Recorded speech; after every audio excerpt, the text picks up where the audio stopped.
Hello students, welcome back to my channel. My name is Jagdeep. This video series is focusing on market structures. In our previous video, we talked about how to identify market structures, and in this video, we shall focus on perfect competition. So without wasting any time further, let's get started. So when we talk about perfect competition, it is a situation where you will see very large number of buyers and sellers. They deal in a homogeneous product which is sold at a fixed price by the market. Ideally, all the important features that perfect competition holds are covered under this meaning. However, we shall look at all the features at length. So the first feature here is a perfectly competitive market will have very large number of buyers and sellers. So we are saying that it is very large. It implies that any single buyer or a single seller will not have any influence on the market price. For example, if a single seller is willing to sell the product at a price higher than the market price, people or buyers would not buy from him because there will be plenty other sellers offering the same commodity at a price lower than what this single seller is trying to offer at. Hence, this single seller will not be able to influence the market price. As far as the types of products are sold in the market, this market deals in homogeneous products. Now, there are some things that are very important with regards to homogeneous products. First of all, what is homogeneity? It means that the products are identical in all respects. For example, market for water. So, water coming from company A would be exactly similar to the water that comes from company B.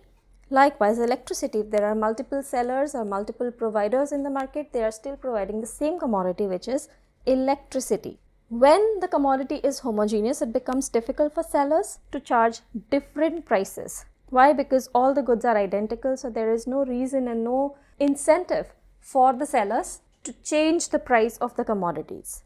Likewise, when we talk about the homogeneity aspect of the product, it eliminates choice or preferences from the consumers with regards to both the commodity that is being dealt in the market and the seller that they would want to buy the commodity from, because every seller would be selling the same commodity.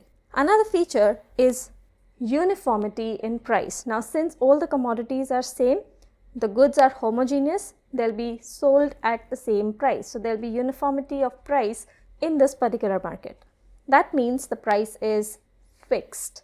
As far as how easy or difficult it is for firms to enter in the industry, that comes to freedom of entry and exit.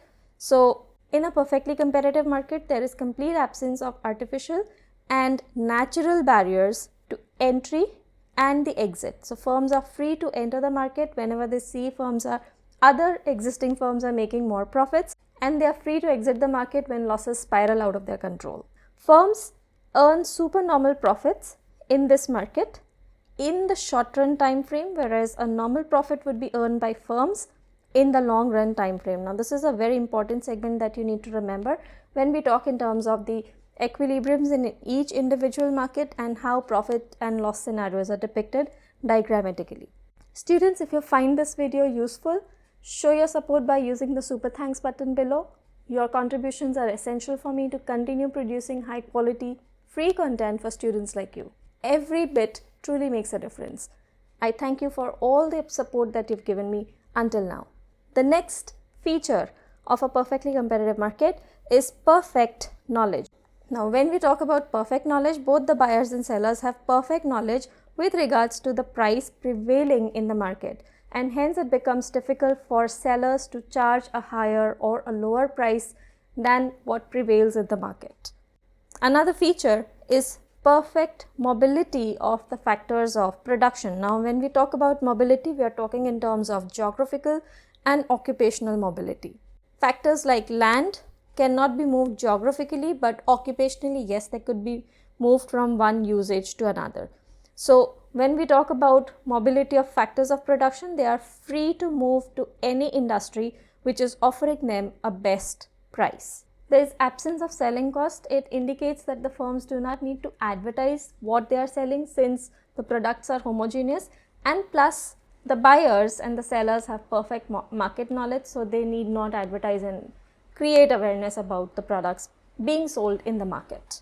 There is absence of transportation cost as well in this market. Now, this is an assumption that we make while studying perfectly competitive markets. So, we are assuming that there's no transportation cost, first because we are assuming that the price is uniform, and whenever we include transportation as a part of the cost of production, prices are bound to change. Secondly, sellers are free to sell anywhere and buyers are free to purchase from anywhere, so they need not really take the goods or transport the goods to distant markets.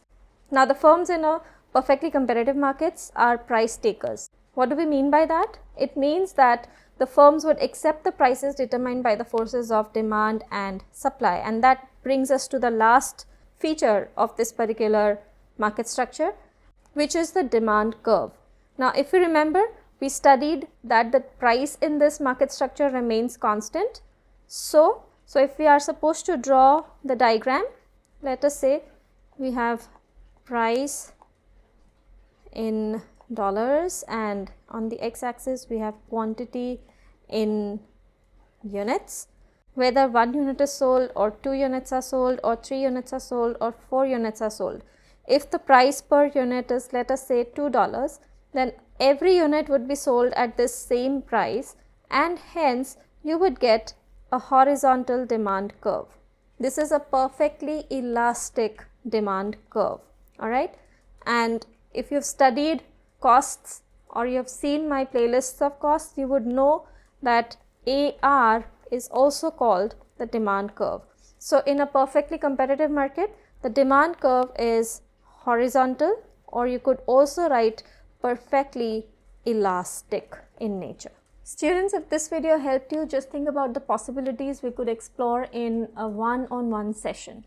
I offer online tutoring for IGCSE, A-levels and IB Economics. Don't miss out. You could check the link in the description box or contact me directly on Instagram, Facebook, or through the number displayed on the screen. Also, if you find learning through long videos daunting, you could follow me over my Instagram channel as well.